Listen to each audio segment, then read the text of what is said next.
Donc vous vous mettez en route et au bout de seulement quelques heures, suite aux indications, du faux monnayeur, vous allez obliquer, en direction des montagnes et donc sortir du couvert des arbres et vous prendre une drache, bien comme il faut. Oups. Hem et hem et vous allez en plus voir que le terrain commence à monter. Le massif montagneux, qui s'étend maintenant, Je retiens. devant vous est relativement, impressionnant, un petit peu dissimulé dans l'obscurité, dans l'obscurité de cet orage. Et en fait, vous voyez les pics rocheux se dessinent l'espace de quelques instants, lorsque des éclairs, zèbrent le ciel et vous voyez donc la silhouette de ces immenses sommets. Hem et tandis que vous avancez, vous vous avez Amarange qui vous dit, «Est-ce que vous avez, pu réfléchir un petit peu aux personnalités que vous voulez que je vous aide à étoffer, à confectionner?» Oh bah, clairement, j'ai l'impression que Taran, il a carrément pensé à sa reconversion en dresseur de piaf. Donc je pense qu'on peut partir sur quelque chose, un peu comme ça pour lui. Je, je précise que vous êtes tout à fait libre de vous inspirer d'éléments réels de vos vies, puisque comme notre ami nain philosophe le disait, euh, il vaut mieux mettre du faux dans le vrai quand on ment pour que ça fasse plus vrai. Ou quelque chose comme ça. Je n'ai pas saisi toutes les subtilités. C'est bien ça. Mais l'idée, c'est d'arriver effectivement à rendre cette histoire, cette identité alternative qui pourrait être, enfin, ce que vous auriez pu effectivement devenir si les choses s'étaient passées différemment. Pourquoi pas? Alors, dans ce cas, j'étais une ancienne dresseuse d'ours de guerre. Et je vais juste préciser une petite chose à Sherpé avant d'écouter vos histoires. Euh, c'est parfait. Momo revient pile quand il faut. Bon appétit, Momo. Euh, d'un point de vue strictement mécanique, bienvenue, welcome back, Momo, bon appétit. Merci. Euh, donc Amaran, je vous propose de lui raconter vos histoires de sombres transitions criminelles. Et d'un point de vue mécanique, ce qui va se passer, c'est que puisque vous acceptez donc de, de faire ce processus, ça va vous faire bénéficier de quelque chose. C'est-à-dire que vous allez me raconter évidemment votre histoire, cette histoire telle que vous souhaiterez la, l'inventer à partir de vos backgrounds ou pas, comme vous le souhaitez. Donc l'idée c'est que vos PJ tels qu'ils sont actuellement doivent pouvoir se faire passer pour des faux monnayeurs. Ils sont devenus membres de ce réseau pour une raison ou pour une autre. Et à l'issue de ce récit que vous ferez, vous me ferez un jet de charisme. Je vais y revenir. Et le résultat de ce jet de charisme, quel qu'il soit, vous le diviserez par 2 et ça deviendra un bonus permanent à vos Ah, jets de tromperie visant à vous faire passer pour des faux monnayeurs. un rendu supérieur du coup pour le 1 divisé par 2. Ça comptera comme un résultat de 10 minimum. Donc minimum, vous aurez un plus 5. Si vous faites plus que 10, ça pourra monter. Maintenant, c'est arrondi à l'inférieur. C'est toujours arrondi à l'inférieur. Ok. Euh, ça vous fera par ailleurs bénéficier d'une sorte de tromperie passive. Tout comme vous avez la perception ou la perspicacité passive. C'est-à-dire que, en fait, ce sera vraiment une attitude qui émanera de vous, une tromperie permanente. Quand les gens vous verront, ils n'auront aucun mal à vous considérer comme des criminels. Ils se poseront même pas la question de savoir ce que vous faites là ou de comment vous en êtes arrivé là.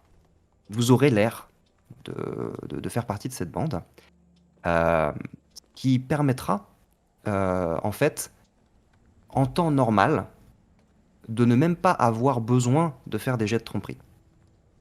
Dans les Hmm. voilà, s'il n'y a pas de souci, si vous vous présentez comme étant des faux monnayeurs, ils vont ouais, bah, ok, très bien. C'est seulement dans des cas un petit peu plus précis, si vous avez des attitudes un peu suspectes, si vous faites des choses que vous n'êtes pas forcément censé faire, là, il se peut que les gens se posent des questions, en revanche, hein, c'est pas un sort qui résout tout, Mais en revanche, si jamais les gens vous posent des questions et que vous essayez de vous justifier, vous aurez ce bonus à la tromperie. Et sachant que, comme Amarange vous l'a expliqué, si jamais quelqu'un vous démasque, donc si vous ratez un jet de tromperie malgré ce bonus, le bonus disparaîtra. Et vous n'aurez plus ce déguisement mental, entre guillemets. Ok. Et concernant ce jet de charisme que vous allez faire, et qui sera déterminant, puisque c'est lui qui va fixer le bonus que vous aurez jusqu'à ce que vous le claquiez, ce jet de charisme, de base, ce sera un jet de tromperie, puisque vous allez raconter une histoire qui est fausse. Néanmoins, si vous le souhaitez, vous pouvez essayer de le présenter d'une manière un petit peu particulière. Si jamais vous mettez en scène, si votre PJ se met en scène comme un personnage très flippant, comme un criminel endurci, quelqu'un qui tue des gens avec les dents, enfin vraiment, vous pourrez faire un jet d'intimidation. Si vous présentez une histoire soit très très épique, soit très tragique, une histoire complètement délirante, une histoire incroyable qui vous a amené par les hauts et par les bas à devenir des bandits, vous pourrez me faire un jet de représentation. Et pour finir, et le plus tricky, parce que évidemment c'est en général la compétence que vous avez le plus, vous pourrez faire un jet de persuasion si et seulement si vous présentez une histoire qui est complètement cohérente avec celle de votre PJ, qu'il y a le minimum de mensonges dedans. Si vous arrivez à, avec juste un ou deux détails, à infléchir la trajectoire de votre PJ de sorte qu'il soit potentiellement devenu un criminel, à ce moment-là, ça pourra passer pour un jet de persuasion, puisque vous vous serez basé en très grande majorité sur la vérité. Mais je serai seul juge. Et si on se fait passer pour un gros bouseux pécor, on peut faire un jet de nature? Non. Ça doit rester un jet de charisme. J'ai un partout, j'ai un partout en charisme. Eh bah, il y a des... C'est déjà plus que la plupart d'entre nous. Vous n'êtes pas un groupe très charismatique, hein, mais du coup, ce bonus vous aidera. Vous avez plus 5 minimum quoi qu'il arrive. Hein. C'est déjà ça. Et t'as la tromperie passive, entre guillemets, du coup, c'est le. C'est 10 plus le bonus que vous aurez, plus votre bonus plus le actuel. modificateur. D'accord. ok. Ouais. Ce bonus de plus 5 s'ajoute au bonus que vous avez déjà de base. D'accord. Ok. Bah, pour le coup, j'ai une idée qui pourrait être assez proche justement du background d'Ygritte. Mhm. Donc ça serait en gros que bah je les connais à moitié. En gros, Ygritte, enfin, elle lui raconte que elle était dresseuse d'ours de guerre pendant une bataille, enfin au niveau de la principauté d'Arly, et que en gros, quand la guerre a été finie, elle s'est retrouvée sans rien, sans le sou, sans taf, etc., etc. Et le seul moyen de s'en sortir, c'était en fait de rentrer dans la criminalité de haute voltige. Ok.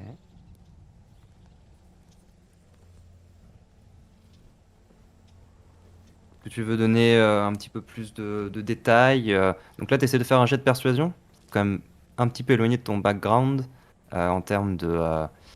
T'as jamais vraiment dressé des ours, tu vois, par exemple. That's true, that's true.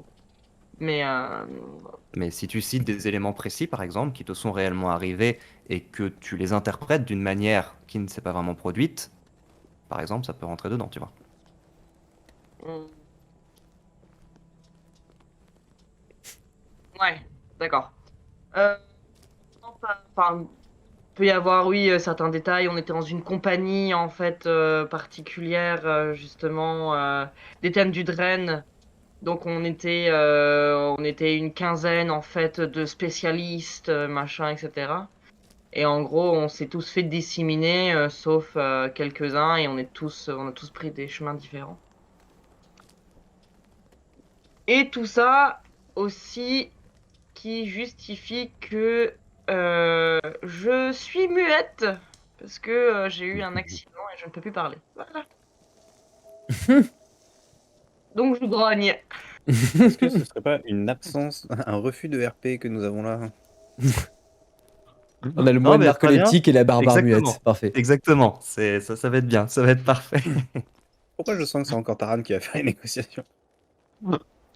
Non, non, Parce qu'on sait que fondamentalement, c'est sa vocation. C'est sa vocation. Peut-être que quand il rentrera chez lui, s'il rentre chez lui, il deviendra maire. Maire de la Moi, ville. Peut-être, j'imagine. Moi, j'attends la négociation de Marcus, qui au De milieu ouf. va s'endormir. On sait pas Mhm. pourquoi, sa nécromancie, ça va tuer 2 personnes, il va réveiller 2 cadavres. Bah, Marcus, où est-ce qu'il a alors appris à négocier, lui? Vous avez maintenant 2 zombies qui vous suivent en permanence. Comme dans Walking Dead, c'est tenu avec une chaîne et la gueule coupée pour éviter de se faire mordre. Très bien. Donc soit vous pouvez faire vos jets au fur et à mesure, soit vous racontez tous vos récits et on fait tous les jets coup sur coup. C'est peut-être plus rigolo, je sais pas, comme vous le souhaitez. Ouais, on peut faire ça, on raconte et on fait les jeux après. Donc je note que Ygritte, on est sur de la persuasion. Très bien. Qui d'autre? Pour Marcus, Marcus, il dit que qu'il était le forgeron de, de la bande et que c'est par lui que les armes passaient pour être alignées et bien taillées. Euh, et que en fait tous les justement les armes custom, c'est lui qui les a faites pour que ce soit le principe soit le plus tranchant possible, le plus combatif possible, et que et qu'il vient de Olgar, sauf qu'il s'appelle pas Marcus, il s'appelle Marcos. Il s'appelle Narcos, t'as dit? Marcos. Ah, ça serait trop bien. Ah oui, ça serait trop bien, Narcos. Alors, c'est déjà pris. Ok. Effectivement, Myrdine précise que il y a peu de chances que ça, il y a peu de chances que ce soit le cas, mais qu'il serait bien de ne pas utiliser nos vrais noms au cas où nos noms soient connus de l'organisation. Du coup, Marcus, il dit c'est pas son vrai nom. Marcos. Et il vient de Rolgar et il a appris la forge et il a été enrôlé à Monastir par sa renommée de forgeron. Mais du coup, qu'est-ce qui l'a poussé Et là, c'est non, c'est moi Ouais. qui vous demande un peu des détails, mais c'est aussi Amarange qui, du coup, en écoutant vos histoires, demande des précisions, rajoute des choses qui vous aident à compléter les récits Ouais, et à les rendre à la fois plus cohérents et plus intéressants. par Euh, rapport à, par rapport à son affaire, ça lui rapportait pas assez. Et ok. donc en fait, il a voulu changer tout. Parce que faire des armes, polir les armes pour des personnes riches, bah, c'est bien, mais en fait, ça rapporte pas assez, quoi. Alors que là, dans cette troupe avec Sifmo, bah, il y a toujours du travail et que ça rapporte. Et c'est normal que ça soit coupé. Magnifique. Timing Voilà. parfait. Ok. Je vais considérer qu'effectivement, mis à part donc comment ce, cette motivation de l'argent et de la cupidité qui aurait pu te pousser à passer de l'autre côté, tout le reste, la volonté de faire des armes, cette fascination un peu pour l'efficacité des armes, etc., c'est complètement vrai sur ton personnage. Donc tu pourras également me faire un jet de persuasion.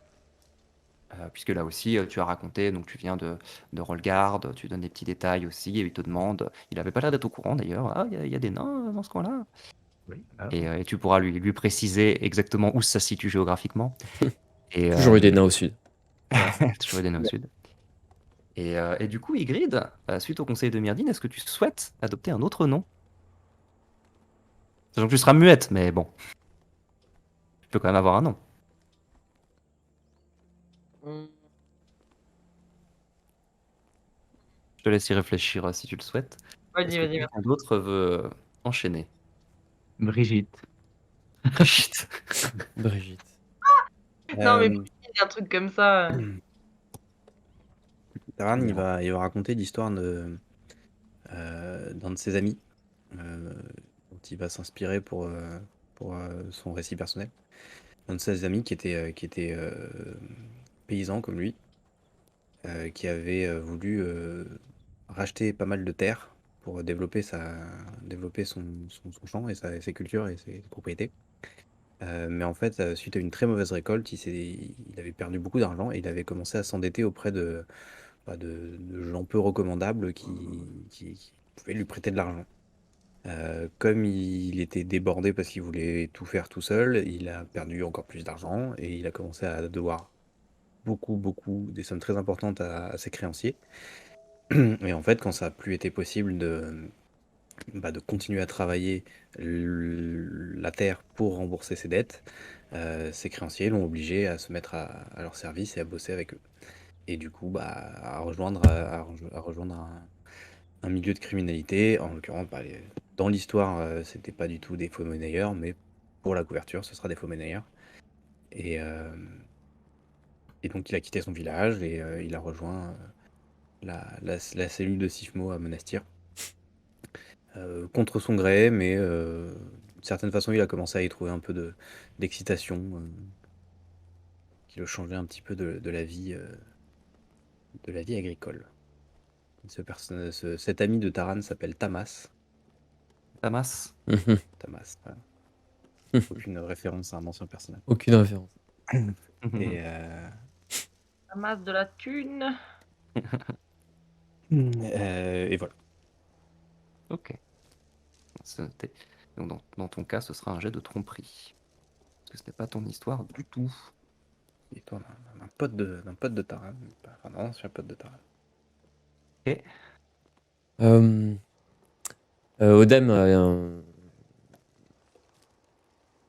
Odem, il va lui dire qu'il il vient d'une contrée lointaine, d'un autre pays. C'est le fils d'un chasseur de primes réputé.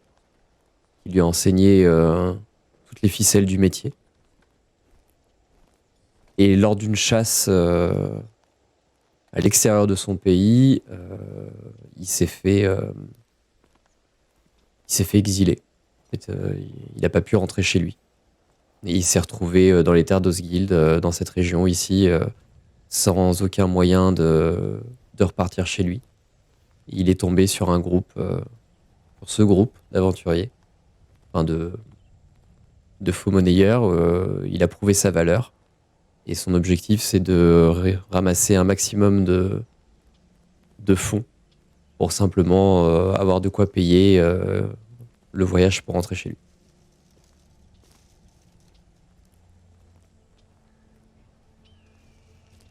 Il faudra donc un jet de persuasion.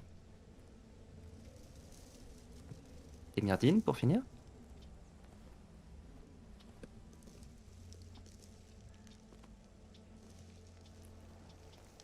Myrdine? T'as coupé ton micro. Tu es mute. Pardon, oui, excusez-moi, C'est j'avais Ygritte qui me met à partir de maintenant. C'est pas toi. j'avais toussé, j'ai coupé le micro. Donc je disais, Myrdine a été un orphelin recueilli par l'ordre de Mont, et donc qui était un moine de Mont, qui n'a pas du tout apprécié cette vie monastique, et qui a donc décidé de partir pour Monastir. Et tout ce qu'il savait faire, c'était lire et écrire, donc il a décidé d'aller travailler en tant que scribe dans la tour des mages. Sauf que il estimait que c'était vraiment pas assez rentable, donc à un moment, il a volé et caché un certain nombre de parchemins de la tour. Et c'est sur le chemin pour la prison qu'il a été retrouvé par les brigands qui l'ont sauvé en échange des parchemins qu'il avait en sa possession. Du coup, tu pourrais dire que c'est pas une bonne situation, Scribe. Je dirais que c'est avant tout des rencontres. Oui. C'est beau ça. Oui, Bon. très bien. Et est-ce que tu sais, est-ce que tu as su ce que c'était sur ces parchemins? À quoi ils ont été utilisés? Je n'ai jamais su si même ils avaient été utilisés. Je ne les ai jamais revus. Et de toute façon, je ne comprends pas grand-chose à la magie. Oh, oh, oh. Très bien. Ça va être un putain de jet de tromperie. Parfait. Ok. Et quel nom utilises-tu? Et je vais aussi demander à Odam et à Ygritte s'ils veulent utiliser un autre nom. Quel nom, Myrdine? On m'appelle Leiloken. Leiloken. Comment Oui. t'écris ça? C'est de même. Lailoken. Leiloken, très bien. Et moi, je m'appelle Surgun. S-U-R-G-U-N. S-U-R. G-U-N. Surgun. G-U-N. Très bien. Ygritte, Artia. comment t'écris? A-R-T-I-A. A-R-T-I-A. Comment il s'appelle déjà Toi, Taran Marcos. Ah, Taran. Taran, c'est Tamas. Surgun. Hein Non. Surgun, Surgun. Tamas. Pour Taran. Tamas. Pardon. Pensez aux dames. Ouais. Tamas, Surgun, Leiloken, Marcos, Peut-être que Artia. noter sur Discord parce qu'on va l'oublier. C'est vrai. Je vais faire ça. Ok. Ou fais-le toi si tu. Bah, si tu les as notés, Ça marche. Je ferai ça juste après. Mm. Ok. Eh bien, vous allez pouvoir me faire vos jets. On va donc les faire dans l'ordre. Dans l'ordre de vos histoires. Donc, à commencer par Ygritte, qui va pouvoir me faire un jet de persuasion. Alors, un jet de persuasion. Roulement de tambour. Ah, ça va être quelque chose, ça va être quelque chose, parce que moi, en persuasion, je suis pas... C'est le moment de Persuasion, sortir ton vin. c'est pas fifou. Ouais, voilà. Oh Oh Tu vas loin, voilà. Bah, Il la a selle. été call. Il a été call. Mais oui. Ok. Tu peux donc noter que tu as un bonus permanent de plus 10 sur tes jets de tromperie, visant à te faire passer pour une brigande muette du nom d'Artia. Ça va être formidable. Oui, surtout qu'elle peut pas s'empêcher de l'ouvrir, Ygritte, donc ça va être très drôle. Et avec excellente couverture. On t'a C'est rencontré à quel absolument moment, juste pour savoir si du coup on connaît ton nom? Bon, Elle s'appelle c'est comment? machin. On sait pas. L'OVNI. l'OVNI Tender. Allez. Elle a tué des gens Euh, avec nous, on s'est dit qu'on allait la ramener. C'est avant tout des rencontres, hein, comme on dit. Bah non, parce que je sais écrire, je vous ai écrit mon prénom. Très bien. Euh, Marcus, Un bonus Plutôt sur un six. Oh, tellement décidément. motivé, les gars. Bah attends, c'est Très là. bien.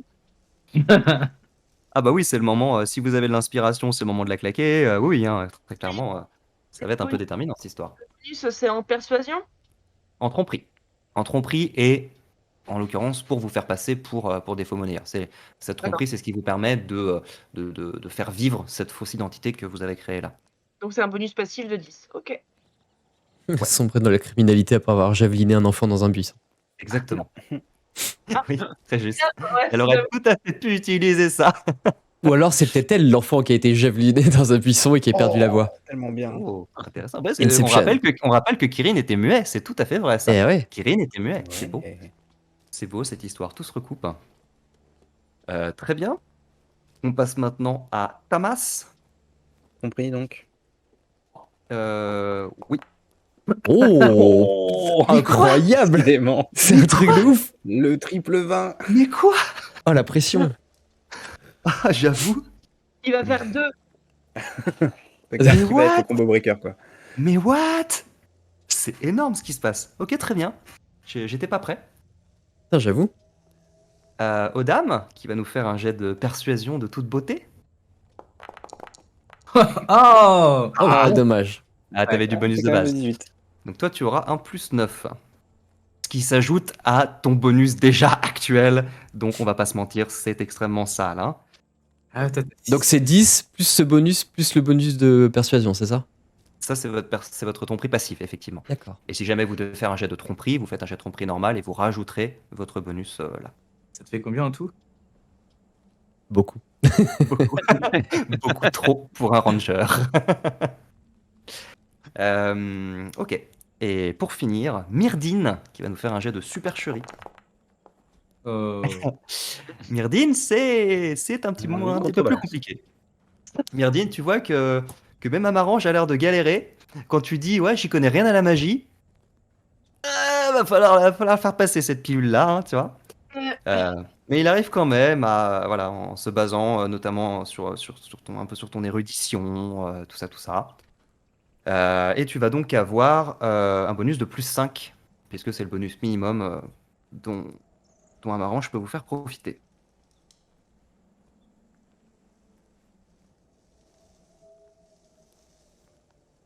Voilà, voilà.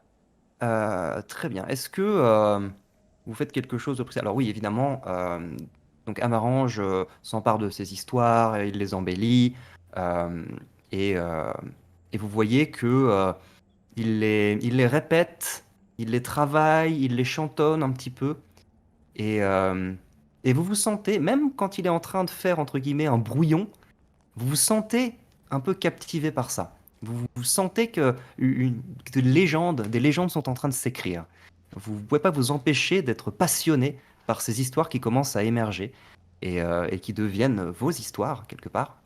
Et au fur et à mesure que chacun d'entre vous raconte cette histoire et que il vous aide à la développer jusqu'à ce que vous puissiez avoir cette apparence et agir comme cet individu que vous venez d'inventer.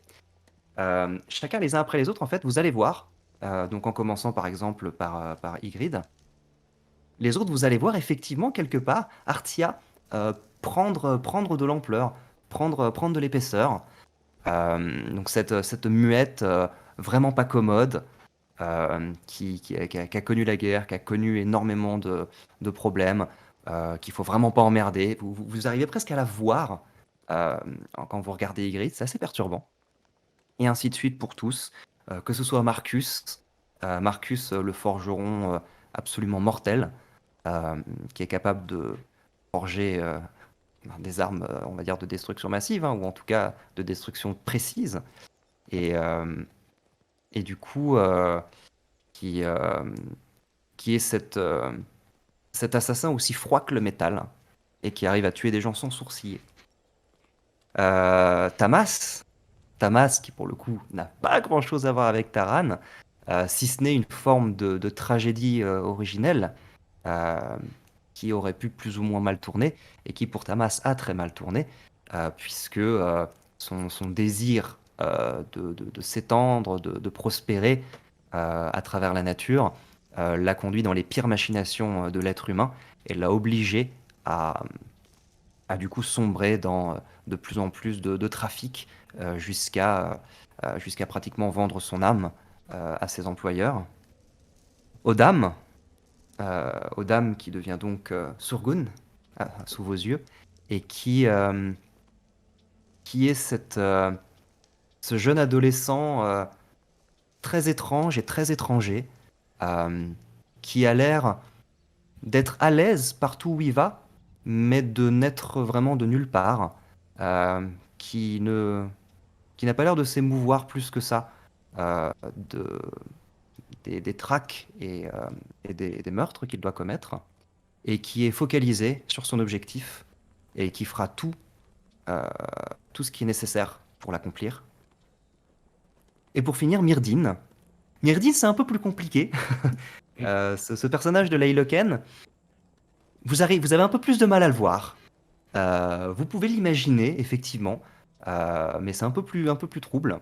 Mais vous voyez néanmoins ce jeune orphelin qui a voulu étendre son savoir et qui a voulu forger sa vie par les livres en essayant de partir créer son propre destin et qui finalement s'est fait rattraper par ce même destin et qui a été obligé lui aussi eh bien de faire des compromis et de mettre son art au service de forces plus ou moins obscures et donc de rejoindre, comme vous tous, cette bande de criminels.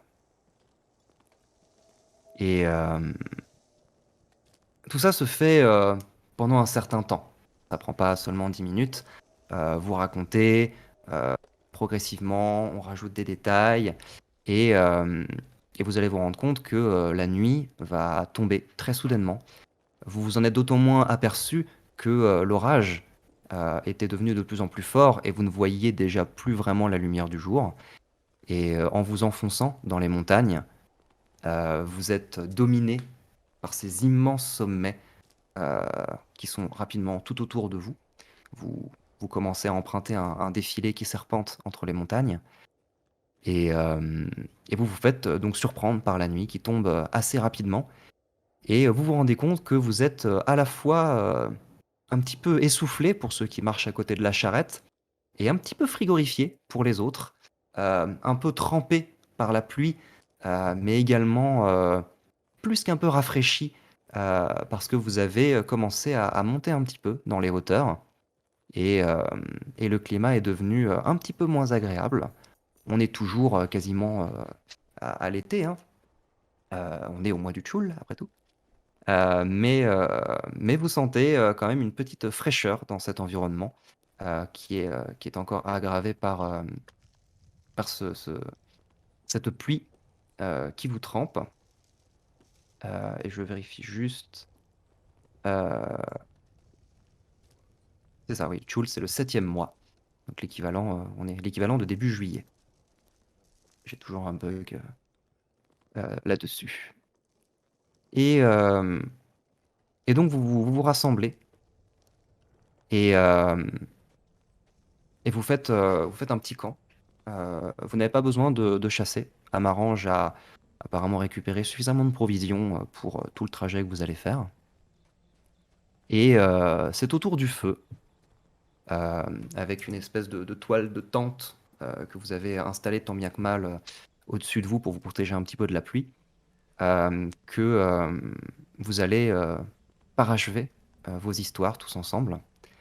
Et donc commencer à faire vos premiers pas au sein de ce réseau clandestin, sans trop savoir ce qui va vous attendre par la suite. Et du coup, Amarange en profite pour vous présenter également son histoire à lui, qu'il va composer devant vous. Et Amarange va vous raconter que il a connu dans sa vie énormément de luxe, qu'il a fréquenté la haute société, qu'il a été conseillé par les meilleurs bardes. Et il va vous raconter que il s'est épris d'une jeune femme, d'une très belle jeune femme, mais qui n'était pas du tout noble, qui était une fille de tisserand dans la ville de Salans, dans l'est des marches du Piémont. Et il a entrepris de lui faire la cour, et il a voulu essayer de la tirer du statut dans lequel elle était, et de relative pauvreté. Il vous décrit un petit peu les conditions de vie difficiles dans la ville de Salans. Et malheureusement, dans une histoire un petit peu similaire à certains d'entre vous qui se sont retrouvés soit endettés, soit victimes de chantage de la part de brigands, cette jeune femme a malheureusement été la victime d'une attaque de malfaiteurs. Et à partir de ce moment-là, ce barde noble a complètement basculé. Et il s'est servi de ses contacts, il s'est servi de ses connaissances pour essayer de se venger de ceux qui avaient provoqué la mort de sa bien-aimée, et qu'il avait donc infiltré une bande rivale de malfaiteurs, et que progressivement il avait essayé d'éliminer un par un tous les membres de l'organisation rivale, mais qu'il avait pour cela dû gravir beaucoup trop d'échelons, et qu'il s'était retrouvé malgré lui tellement empêtré dans ce réseau criminel qui s'est avéré être celui des faux monnayeurs, qu'il n'a plus pu s'en extirper. Il ne pouvait plus se présenter auprès de ses anciens alliés, ses anciens amis. Et par conséquent, il a été obligé d'embrasser cette nouvelle existence en se raccrochant à la seule parcelle d'innocence et d'humanité qui lui restait encore, à savoir le souvenir de cette femme qu'il avait aimée. Et que je dise pas de bêtises. Et donc il se présente à vous sous le nom de Chandalar. Shandalr.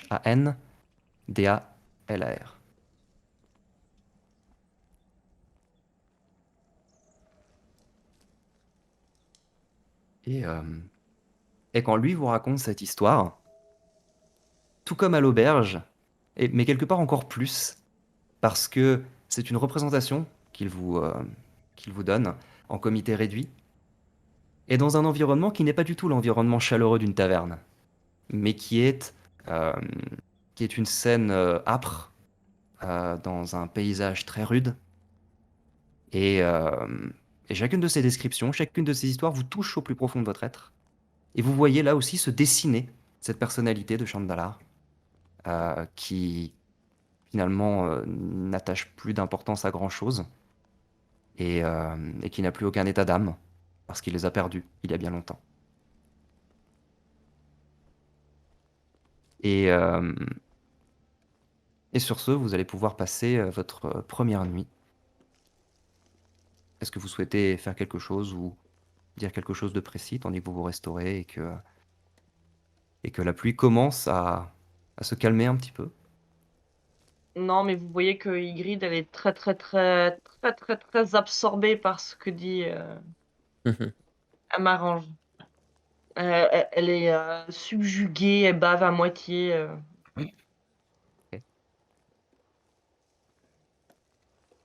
Moi, je fais rien de particulier, je prends mon repas et dodo. Il est possible que Marcus ait peut-être endormi en chemin. bien. Taran, il est un peu plongé dans ses pensées, il repense à son pote Tamas, justement, et il se demande ce qu'il devient.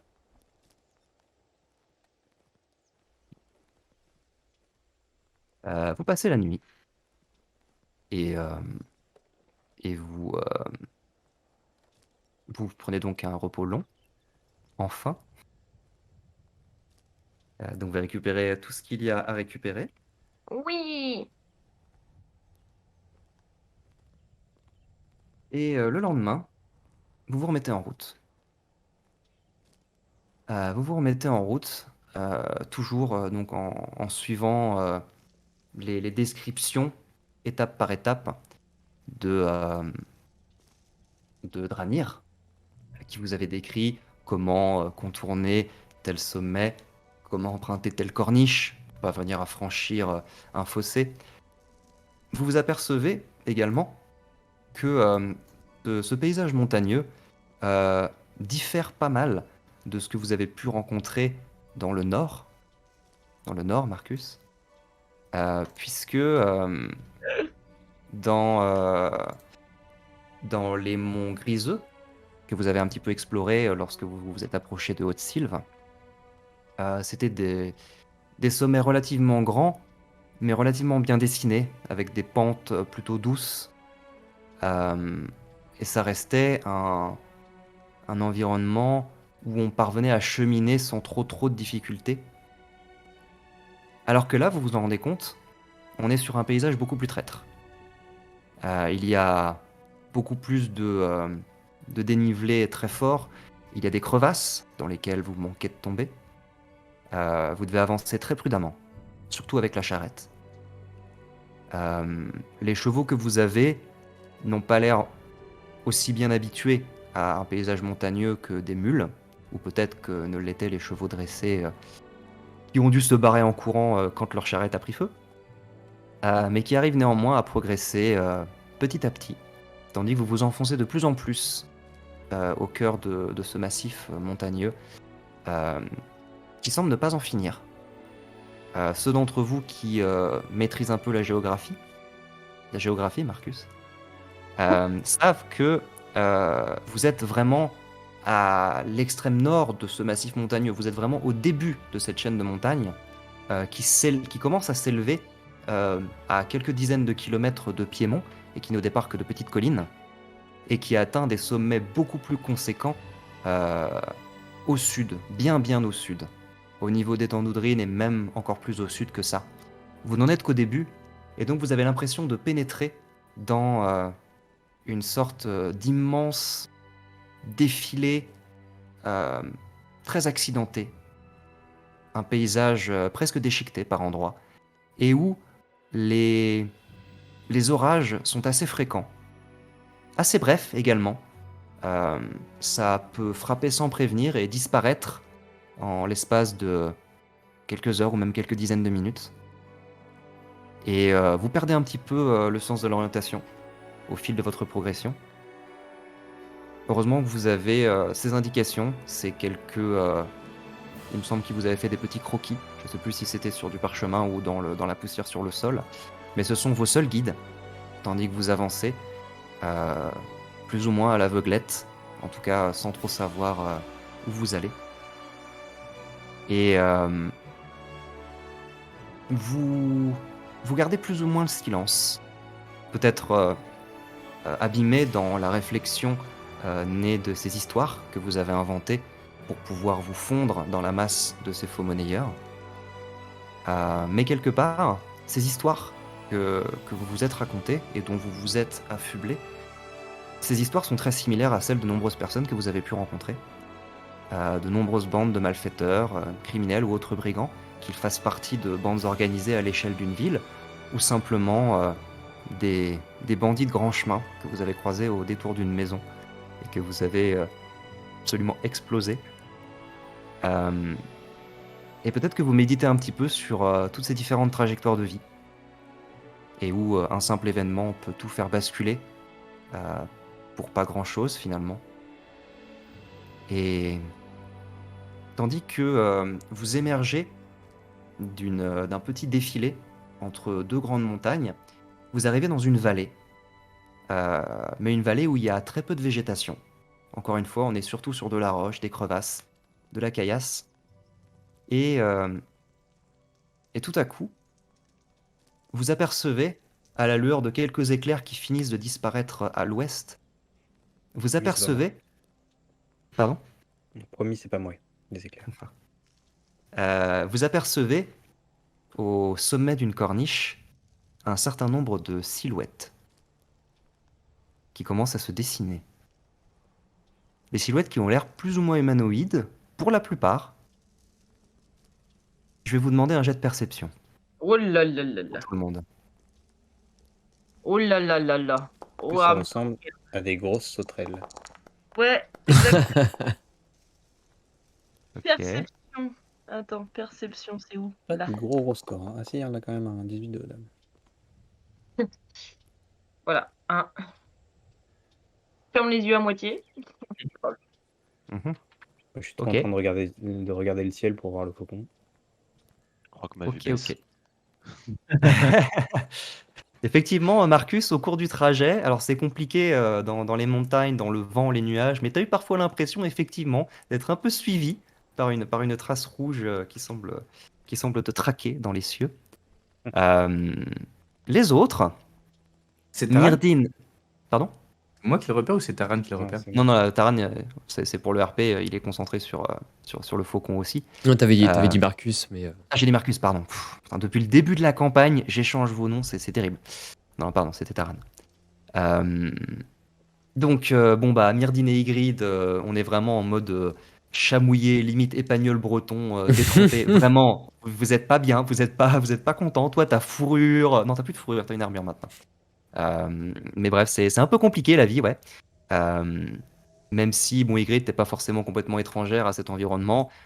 Ça te rappelle vaguement chez toi, quoique, toi, tu vivais plutôt dans des plaines, mais c'est un paysage, c'est un panorama qui t'est un petit peu familier. Tu connais bien ces orages, tu connais bien ce climat un peu compliqué. Ça t'avait pas forcément beaucoup manqué. Tu m'étonnes. Et les autres, alors du coup, Taran et Marcus, vous distinguez un certain nombre de silhouettes, effectivement, qui se détachent sur le ciel encore un petit peu nuageux à l'est. Et, mais vous n'arrivez pas à voir plus que ça, à part qu'ils ont l'air assez nombreux. Ils ont l'air nombreux. Odam, tu arrives à distinguer, euh, toi qui as une certaine expérience d'un certain nombre de créatures différentes, c'est humanoïde, mais c'est pas humain, c'est pas nain, c'est pas elfe.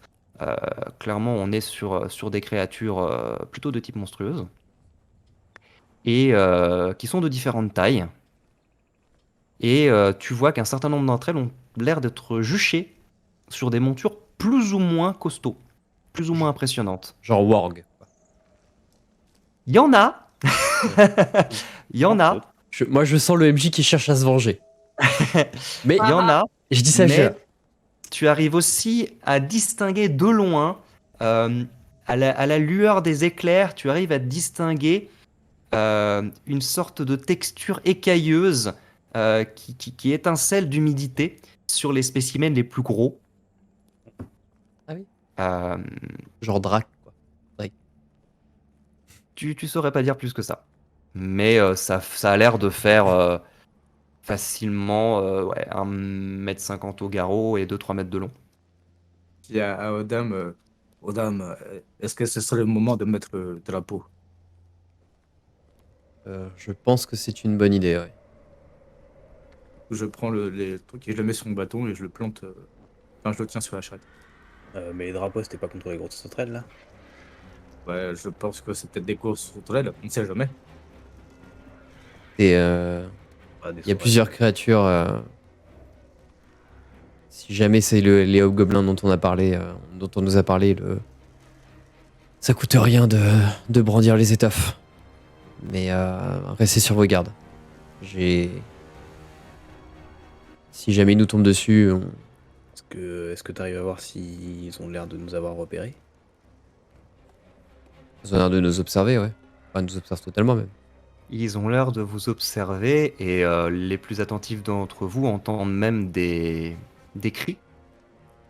Des cris qui ont l'air pas d'être des cris de panique, mais plutôt des ordres, Non. ou en tout cas des cris de guerre. Et vous voyez qu'il y en a de plus en plus Je me dépêche qui de apparaissent sur les côtés. l'étoffe sur le bâton que j'ai. Et vous voyez qu'ils commencent à avancer. Ils sont en haut d'une pente. Vous voyez le Seigneur des Anneaux, Gandalf, le gouffre de Helm? Vous êtes les orques. D'accord. Vous êtes les orques en bas. Vraiment. Et vous les voyez qui commencent à avancer de plus en plus. Et je le tiens comme ça. Et je le Ok. tiens quoi. Pressons le pas. J'aurais dit une action. Tu aurais dit appel de la foudre. Et donc, Marcus, tu attaches ton étoffe, donc ce grand drapeau couleur rouge très très sombre sur lequel se détache le dessin stylisé d'une dague recourbée. Et tu l'attaches sur ton bâton, tu commences à le brandir. Tout est très mouillé. L'étoffe pend un petit peu, tu as du mal à attendre. Il n'y a pas vraiment de vent puisque l'orage est en train de se terminer. Donc tu essayes de le bouger pour que ça devienne visible. Et tandis que vous voyez cette armée, parce qu'à présent c'est une armée, on est plusieurs dizaines d'individus qui arrivent en haut, et cette armée qui commence à s'approcher du haut de la pente et qui semble se préparer à la dévaler. Vous voyez déjà quelques-unes des plus petites créatures que maintenant, Odam, tu repères comme étant effectivement des wargs, et dessus, ça semble être des gobelins qui sont perchés et qui s'approchent en poussant des cris suraigus. Et tandis que, de plus en plus frénétiquement, Marcus, tu agites ton drapeau, vous entendez un cri plus fort que les autres qui émane de l'arrière de ce groupe, enfin du gros du groupe en haut de la pente. Et vous voyez tout à coup le mouvement qui commence à ralentir et s'arrêter. Et vous voyez les gobelins sur les wargs qui commencent à faire demi-tour et à remonter péniblement le long de la pente. Et vous voyez cette armée qui fait demi-tour et qui disparaît à nouveau derrière une corniche.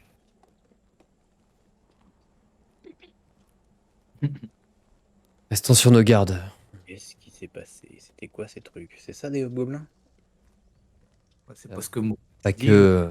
J'ai cru apercevoir des gobelins qui chevauchent des wargs. Ne restons pas là. Restons le pas. Dépêchons-nous d'arriver à destination. Je vais continuer. Pas de trêve ici. Hein.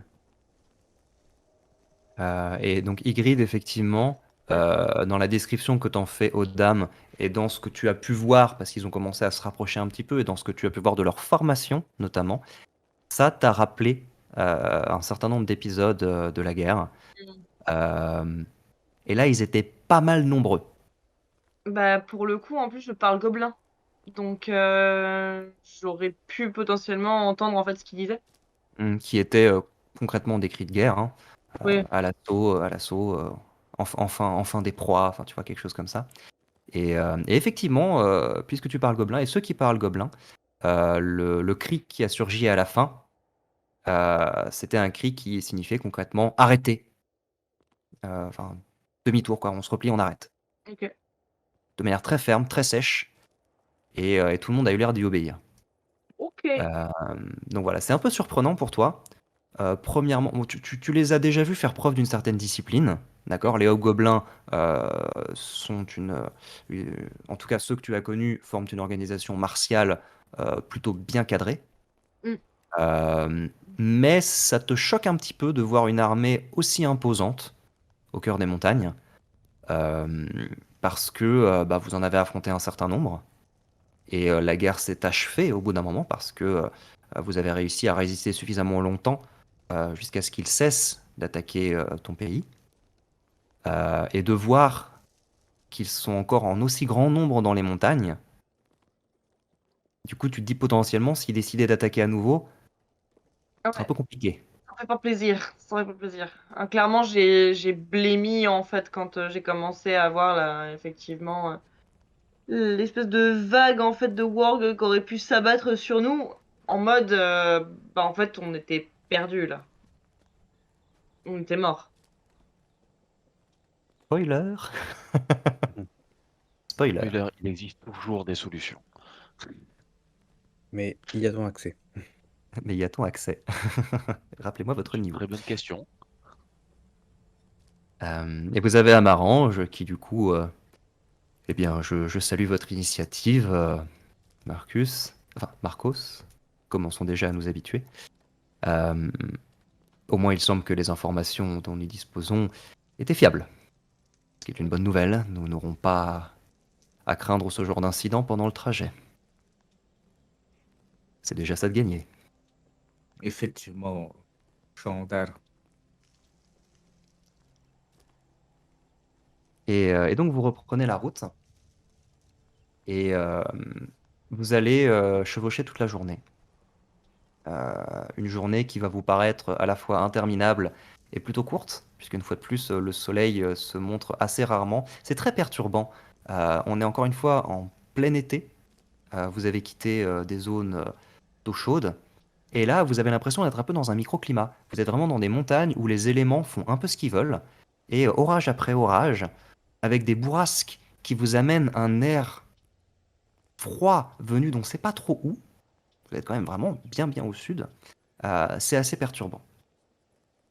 Et, euh, et vers la fin de cette deuxième journée ou journée et demie de marche, tandis que à nouveau l'obscurité commence à s'abattre encore plus sur ces montagnes, et après avoir suivi un chemin particulièrement compliqué en devant longer une corniche en évitant de tomber à flanc de montagne et en empruntant des chemins qui n'étaient pas forcément visibles à l'œil nu. Heureusement qu'on vous les avait indiqués. Vous franchissez toute une paroi rocheuse et vous débouchez dans une sorte de grand cirque, dans un grand espace libre. Et face à vous se dresse une immense montagne qui se découpe de manière très imposante sur le ciel orageux.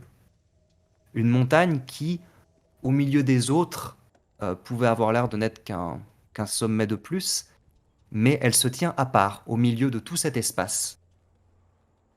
Et tandis que vous vous approchez, en suivant toujours l'itinéraire qui vous a été indiqué, vous commencez à apercevoir une construction qui paraît toute petite sur le flanc de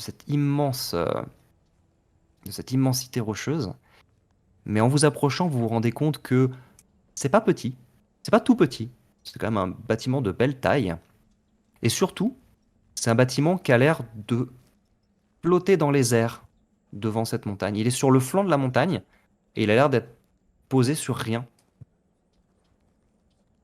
Il a l'air presque de léviter devant la paroi. C'est très perturbant. Tandis que vous vous approchez et il est face à vous. Et, euh, et au début, vous commencez à vous demander comment vous allez faire pour grimper là-dessus, parce que les parois rocheuses n'ont pas du tout l'air pratique à escalader.